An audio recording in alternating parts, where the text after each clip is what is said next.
The principal's prank. Principal Thompson started every day the same way, a brisk walk through the echoing halls of Northwood High, the smell of floor wax and stale coffee clinging to the air. He'd pat the gleaming trophy case, a silent apology for the dust bunnies that inevitably gathered behind the state debate plaques. He'd check the student restrooms, mentally noting which stall was out of order for the 10th day running, and then he'd brace himself with a double espresso before facing the academic trenches. Northwood High was, to put it kindly, a project. Test scores lagged, morale was low, and the budget, perpetually stretched thin, groaned under the weight of outdated textbooks and leaky roofs. Tom, a man who genuinely believed in the power of education, felt it as a personal affront that he saw potential everywhere, shimmering just beneath the surface of apathy and disillusionment. He just needed to find the spark.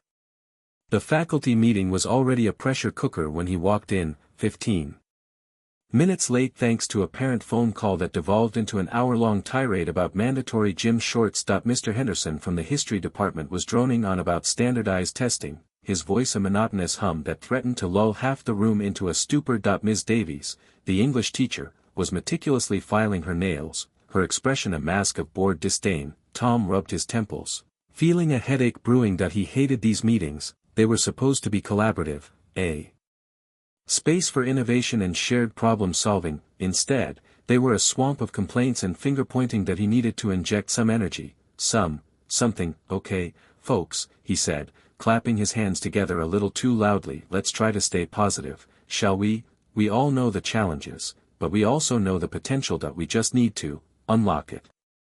He winced internally at the cliché. The silence that followed was broken only by the scratching of Ms. Davies' nail file. Tom's smile felt brittle. He paced to the whiteboard, grabbing a marker. He desperately wanted to say something profound, something inspiring, but his mind was a blank slate. Then, a mischievous impulse, born of frustration and perhaps a touch of desperation, seized him. He scribbled a complex equation across the board, a jumble of integrals, derivatives, and trigonometric functions that would have made even Pythagoras sweat. He'd seen it in a math journal years ago and had only the vaguest idea of how to solve it. He turned to face the room, a glint in his eye. All right, everyone. Let's see who's been paying attention. Mr. Abernathy, he said, singling out the quiet math teacher who always sat in the back, his presence almost invisible. Care to take a crack at this? It's just a little brain teaser. Arthur Abernathy, whose usual attire consisted of muted earth tones and perpetually rumpled khakis, blinked owlishly behind his thick glasses. He looked like a startled rabbit caught in headlights. A faint blush crept up his neck. Principal Thompson, with all due respect, he began, his voice barely audible. Tom cut him off, his jovial tone masking a surge of anxiety. Had he gone too far? Probably, but he was already committed. Come on, Abernathy, don't be shy. Show us what you've got. Besides, it's Friday. Let's have a little fun, right?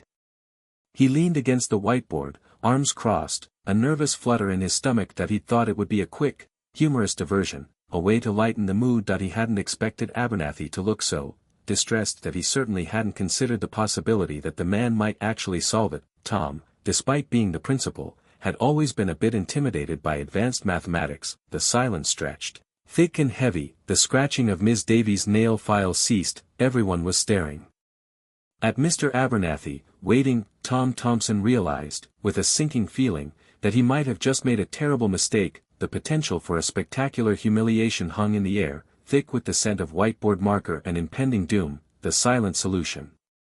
Mr. Abernathy stood before the chalkboard, a landscape of furious chalk dust under the fluorescent lights. The equation, a snarling beast of derivatives and integrals that had terrorized the mathematics department for weeks, stretched across the board like a cryptic inscription. He tilted his head, a single strand of silver hair falling across his brow, where others saw an insurmountable obstacle. Arthur Abernathy seemed to perceive only a complex puzzle, a quiet challenge. He didn't reach for chalk, didn't pace, didn't even frown. He simply observed, his gaze like a still pond reflecting the chaotic equation back at itself. Principal Thompson, flushed and still buzzing from his ill-advised attempt at humor, watched him with a mixture of hope and dread. He hadn't meant to put Abernathy on the spot like that, but the words had tumbled out, fueled by exasperation and a desperate desire to lighten the tense atmosphere of the faculty meeting. Now, seeing the janitor's unwavering focus, a knot of guilt tightened in his stomach. Well, Arthur, Thompson said, Too loudly, no pressure, of course, just thought you might, enjoy the view. Abernathy offered a ghost of a smile, a fleeting expression that barely registered. It's certainly intricate, Principal Thompson. His voice was a low rumble, barely audible above the hum of the ventilation system. The other teachers chuckled, a nervous, patronizing chorus. Mrs. Davison, the history teacher, clapped Thompson on the back. Good one, Tom, always the comedian. Mr. Peterson, the physics instructor, muttered something about the fundamental limitations of custodial staff and differential calculus. Abernathy remained impassive, seemingly oblivious to the surrounding amusement that he turned away from the board, his shoulders slightly stooped. If you'll excuse me, he murmured, I have some floors to polish. The next morning, a collective gasp rippled through the math department. The chalkboard, previously a testament to intellectual defeat, now bore a single, elegant solution. Neat, precise symbols marched down the board, culminating in a definitive answer circled in crisp, white chalk. Every step was meticulously laid out, each deduction logically sound. The snarling beast had been tamed, its secrets laid bare.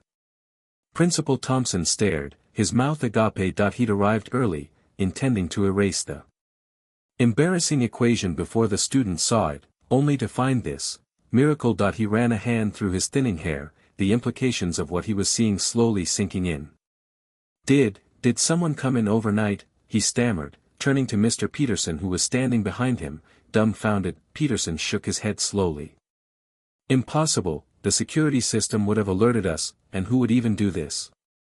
A wave of murmurs swept through the arriving teachers. Theories, ranging from divine intervention to elaborate pranks, were whispered. Some suspected a student, a prodigy hidden amongst their ranks. Others, clinging to rationality, suggested that someone had finally cracked under the pressure and solved it in a fit of sleep-deprived brilliance, but no one, not a single soul, dared to mention the quiet janitor who had simply observed, and then disappeared into the night. The solution, undeniably present, was a silent, undeniable enigma, doubt and discovery.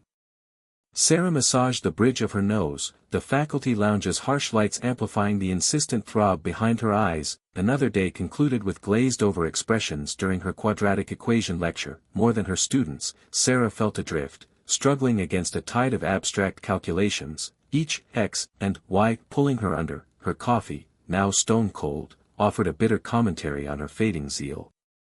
Her gaze fell upon the creased paper beside her. Arthur Abernathy's proposition. Principal Thompson had brushed it off as whimsical scribblings, the product of janitorial tedium, yet, it had resonated within Sarah's mind. Its value wasn't merely that it was right, a point she'd swiftly confirmed. It lay in its startling, unvarnished elegance. Eschewing the labyrinthine formulas, the memorization she relentlessly instilled in her pupils. It struck directly at the core of the problem. Sarah lifted the sheet, the faint graphite a testament to Arthur's endeavors. She usually saw him wielding a mop, his expression a study in quiet stoicism. What impulse drove a man like that to inscribe mathematical wonders on discarded scraps? A disquieting possibility surfaced. Could this be original? Her textbooks, her education, every authority declared that this specific problem had been exhaustively solved, resolved, and examined from every angle, and yet, here was Arthur's solution, pristine and direct, like a mountain spring. That evening,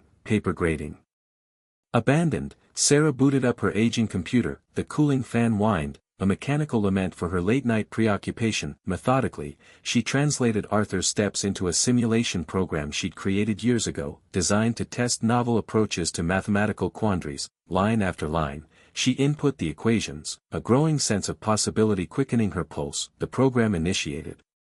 The screen shimmered, resolving into a complex graph, lines crisscrossing and branching out in a frenetic display. Then, a singular, distinct route materialized, mirroring the path of Arthur's solution. The simulation validated it, not just as a plausible answer, but as the optimal one. The program even highlighted it, unprecedented solution path identified. Sarah gaped at the monitor, its light painting her weary face.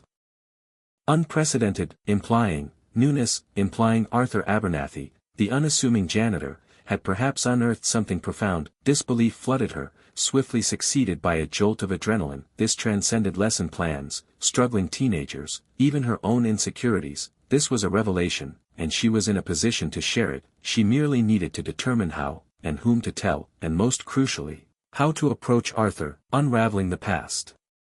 Sarah hunched over the library computer, the glow of the screen reflecting in her wide eyes.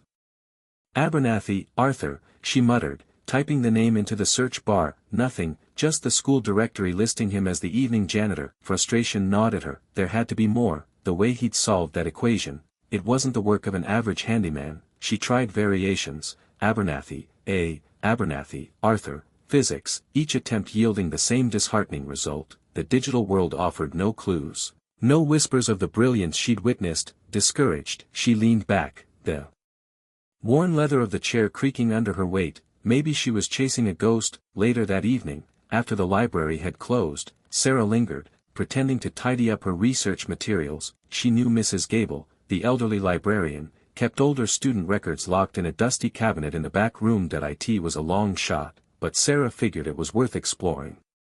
When Mrs. Gable was busy shelving books in the poetry section, Sarah slipped into the back room. The air hung thick with the scent of aging paper and forgotten memories. The cabinet, a hulking oak monstrosity, stood sentinel in the corner. Its lock was surprisingly flimsy. A bobby pin, liberated from her messy bun, did the trick. Inside, stacks of yellowed folders overflowed with documents, birthdates, addresses, transcripts. Sarah rummaged through the alphabetically organized files, her fingers brushing against brittle paper. Abernathy. Abernathy. She whispered, her voice barely audible above the hum of the fluorescent lights. Finally, near the back of the A's, she found it. A faded manila folder with a barely legible label, Abernathy, Arthur, inactive. Her heart pounded. Inside, a single sheet of paper, a university transcript. The university name was partially obscured by water damage, but she could make out, Massachusetts Institute of Technology. MIT. The courses listed were a blur of complex equations and abstract concepts, quantum mechanics, advanced calculus, theoretical physics, and the grades, all A's. Sarah stared at the document, her mind reeling. This wasn't just any janitor, this was a brilliant mind, hidden behind overalls and a mop. She noticed a note scrawled across the bottom of the transcript in a shaky hand, degree withheld due to. The rest of the sentence was obscured by a coffee stain. Withheld? Why? What had happened? Sarah carefully photographed the transcript with her phone, then replaced the folder exactly as she'd found it. As she slipped out of the back room, Mrs. Gable was still lost in the world of sonnets and iambic pentameter. Back at her desk, the image on her phone seemed to burn with significance.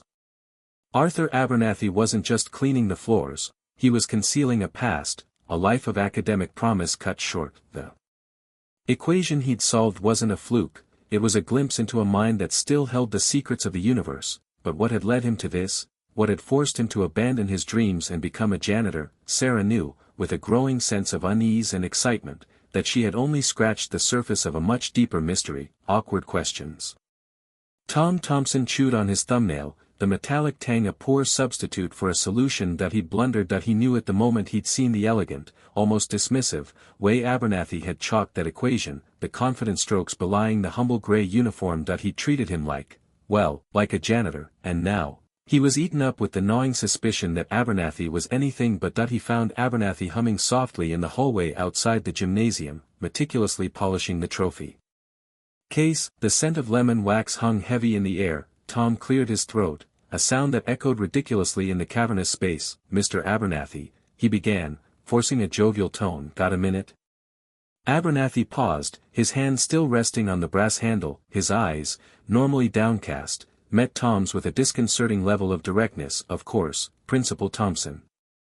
His voice was soft, almost melodic. Tom shuffled his feet. Listen, about the math problem that I hope I didn't offend you. It was just a bit of fun. He attempted a self-deprecating chuckle that died in the still air. Abernathy didn't respond, merely waited, the polishing cloth draped over his hand like a forgotten handkerchief. The silence stretched, punctuated only by the distant thrum of the ventilation system. So, Tom continued, pressing on, you're pretty good with numbers, huh? He winced inwardly. Smooth, Tom, real smooth. I have a passing familiarity, yes. Abernathy's reply was so carefully neutral it felt like a rebuff. Tom plunged forward. So, where did you learn that? Your math skills, I mean. A flicker crossed Abernathy's face, gone so quickly Tom almost missed it. Various places, Principal Thompson, life offers many opportunities for learning. Tom leaned against the wall, the cool plaster a small comfort against the sudden flush creeping up his neck. Right, but, like, school, college, anything like that? Abernathy resumed polishing, his movements slow and deliberate. I've always been a keen student of the world, Principal Thompson. Formal institutions aren't always necessary for acquiring knowledge. The reflection of the fluorescent lights gleamed unnaturally bright on the newly polished brass. Frustration simmered in Tom's chest that he was getting nowhere. Look, Mr. Abernathy, I don't want to pry, but it's not every day the janitor can solve a complex differential equation in his spare time. So, what's the story? He tried to inject a light-hearted tone, but his voice wavered slightly. Abernathy stopped polishing, his gaze fixed on a point somewhere beyond Tom's shoulder. My story, Principal Thompson, is that I'm a simple man who enjoys keeping things clean. He smiled, a polite, utterly unrevealing smile. Now, if you'll excuse me, I have a schedule to keep. He moved past Tom, leaving behind the lingering scent of lemon wax and a profound sense of bewilderment. Tom watched him go, the hum of the ventilation system suddenly amplified, a dull roar in his ears that he had more questions now than answers, and the nagging feeling that he was standing on the precipice of something significant, something he didn't fully understand, and the worst part. He had a sneaking suspicion he'd just offended a genius hiding in plain sight. The news spreads. The whispers started in the cafeteria that a few giggling 8th graders, still buzzing from the previous day's algebra quiz, poked each other and pointed in Mr. Abernathy's direction as he mopped up a rogue puddle of spilled milk. The giggles turned into murmurs, the murmurs into excited pronouncements. By third period, the entire school seemed to be operating at a higher frequency. A low hum of incredulity and fascination. Did you hear about Abernathy? Boomed Mark Henderson in the hallway, nearly knocking over a stack of textbooks. He's, like, a math genius. Principal Thompson told me he solved some crazy equation. Even the teachers were abuzz. Mrs. Davison, the history teacher, cornered Mr. Abernathy near the faculty lounge. Arthur, is it true? Are you some kind of prodigy? Her voice dripped with a mixture of curiosity and suspicion. Mr. Abernathy, face flushed, mumbled something about being good with numbers and quickly excused himself, disappearing into the relative sanctuary of the boiler room. Principal Thompson, meanwhile, was basking in the unexpected glow of the situation that he found himself fielding questions from parents, teachers, and even the superintendent. Well, yes, he'd chuckle, adjusting his tie. I always knew Arthur had a certain spark. Just goes to show you, you can't judge a book by its cover, eh? He even managed to work the story into his morning announcements, adding a self-deprecating joke about his own struggles with calculus. The real turning point came around lunchtime. A sleek, cherry-red sedan pulled up to the curb outside the main entrance. A woman in a crisp blazer and sensible shoes emerged, a camera crew trailing behind her like ducklings. It was Brenda Miller from Channel 6 News. Principal Thompson, ever the showman, practically vibrated with excitement. He rushed outside, hand outstretched, a mile-wide grin plastered across his face. Brenda, so glad you could make it. We've got a real story here, a diamond in the rough.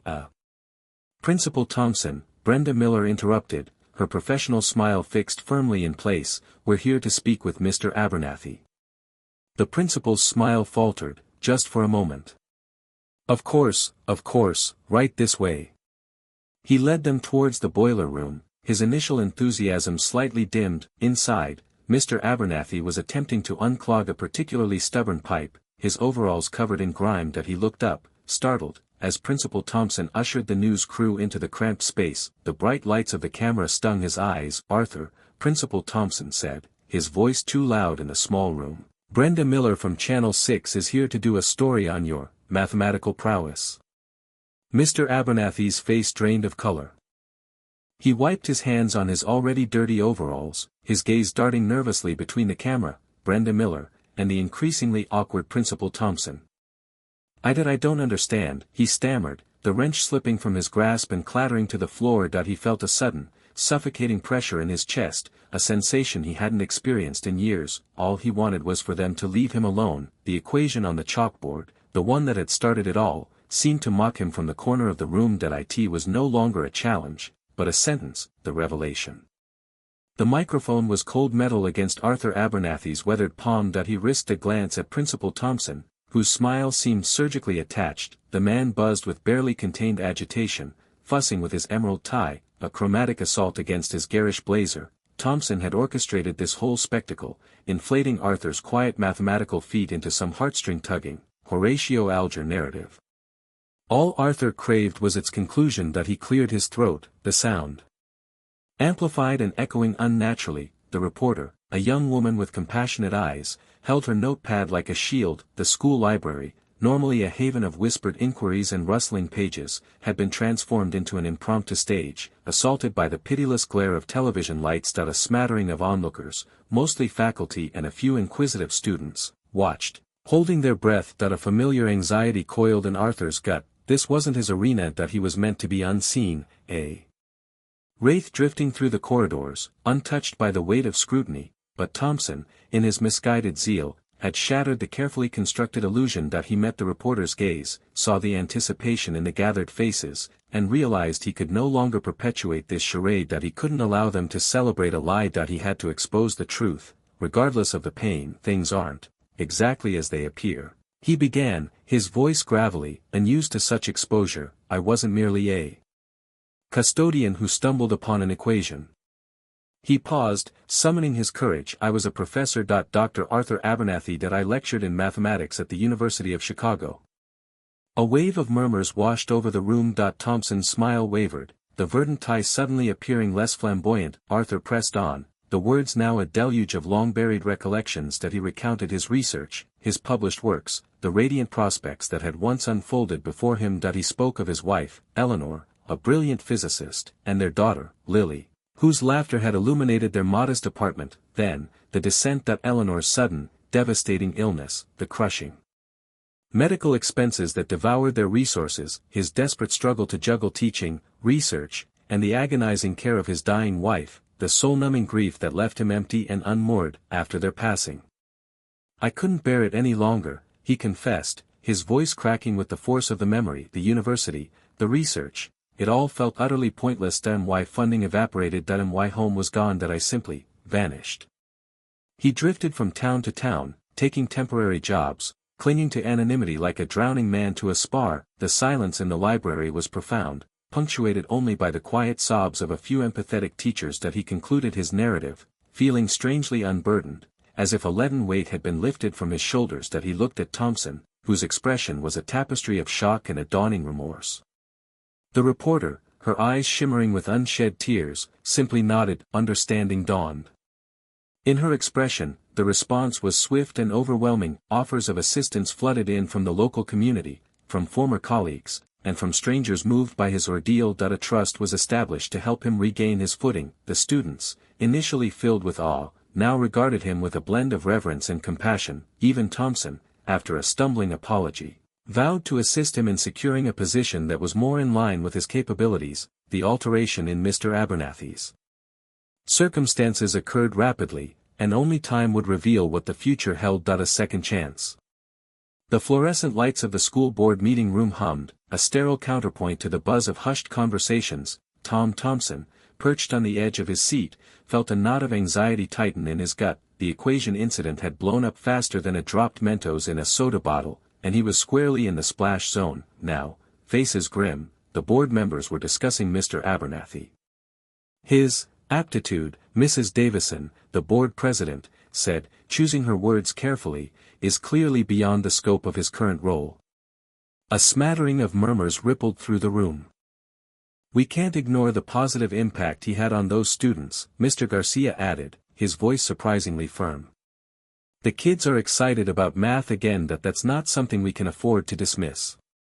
Tom swallowed. He'd expected condemnation, maybe even a reprimand. This was different. He watched, a flicker of hope igniting in his chest, as they debated potential solutions. Finally, Mrs. Davison cleared her throat.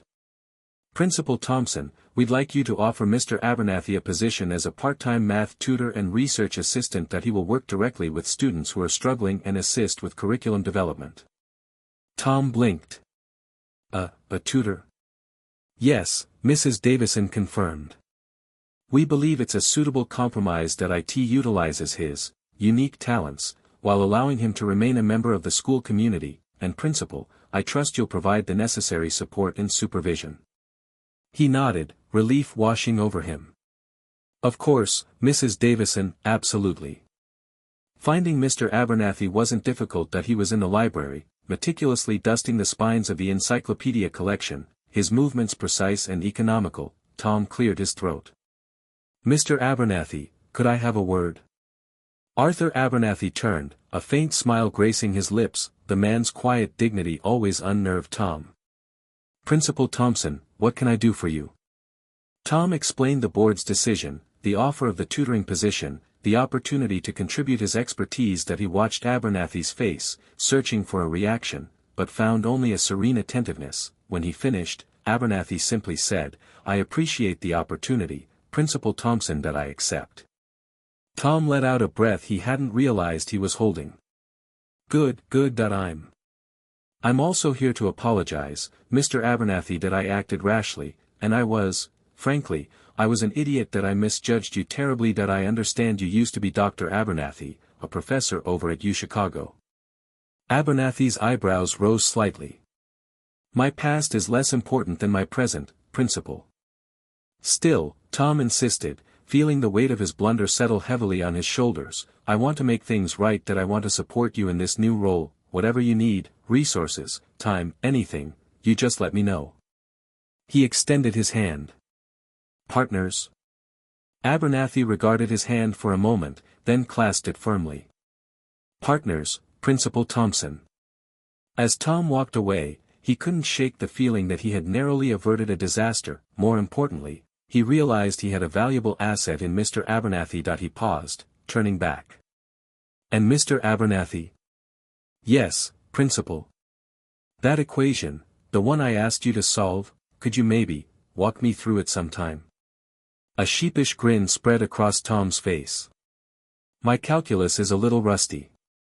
Abernathy's smile widened, a genuine, warm expression that reached his eyes.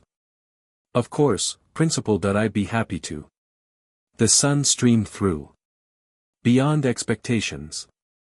The after-school tutoring sessions transformed into something akin to a mathematical carnival. Students, initially hesitant and burdened by algebraic anxieties, now arrived with notebooks bristling with challenging problems, their faces alight with a newfound eagerness. Mr. Abernathy, or rather, Dr. Arthur Abernathy as Principal Thompson now awkwardly addressed him, still scrubbing floors in the mornings, but holding court in the library in the afternoons, had a knack for unraveling the most Gordian of equations into understandable threads. That he didn't lecture, he guided, prodding them to discover the solutions themselves, his eyes twinkling with genuine delight at their aha moments. The results were astonishing. Midterm scores skyrocketed. The collective groan that usually accompanied the announcement of math quizzes was replaced by a nervous, yet palpable, buzz of anticipation.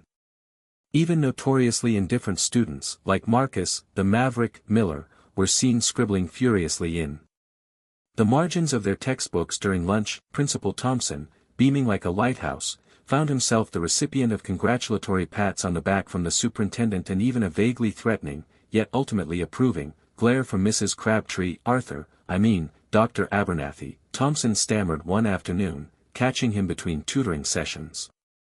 These scores, they're frankly unbelievable. We're talking about a statistically significant improvement across the board. You're a miracle worker. He puffed out his chest, adding, of course, I always knew we had untapped potential here at Theodore Roosevelt High. Abernathy merely smiled, a gentle, knowing expression that Thompson found both comforting and slightly unnerving. The potential was always there, Principal Thompson. It just needed a little cultivation.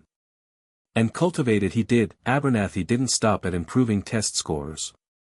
He began advocating for a more inclusive and engaging math curriculum, suggesting project-based learning and real-world applications. He spoke passionately at school board meetings, his quiet voice resonating with conviction. He argued that mathematics wasn't just a subject to be memorized, but a language to be understood, a tool to be used to solve problems and shape the world. He even started a petition for better funding for math resources, garnering hundreds of signatures from students, parents, and even a few bewildered teachers from other departments. The culmination of his efforts was the inaugural Theodore Roosevelt High School math competition. Abernathy, with Thompson hovering anxiously nearby, organized teams, designed challenges that tested both computational skills and problem-solving ingenuity, and even secured local business sponsorships for the prizes. The gymnasium was transformed into a vibrant arena of mathematical prowess, buzzing with excitement. Standing on a makeshift stage amidst the controlled chaos, Abernathy cleared his throat. "Today," he began, his voice amplified by the sound system, "we celebrate not just the answers, but the questions that we celebrate the power of logic, the beauty of patterns, and the thrill of discovery. Mathematics is not a barrier, but a bridge to understanding, to innovation, and to a better future for us all." He paused, his gaze sweeping across the sea of faces, young and old. "Believe in your ability to learn, to grow, and to solve the problems that lie ahead, because beyond expectations, lies the potential for greatness within each and every one of you." The gymnasium erupted in applause. Even Principal Thompson, wiping a suspiciously damp eye, found himself swept up in the fervor, a feeling he hadn't experienced since winning the regional spelling bee in his youth, a fact he conveniently omitted from his increasingly embellished retelling of the Abernathy saga.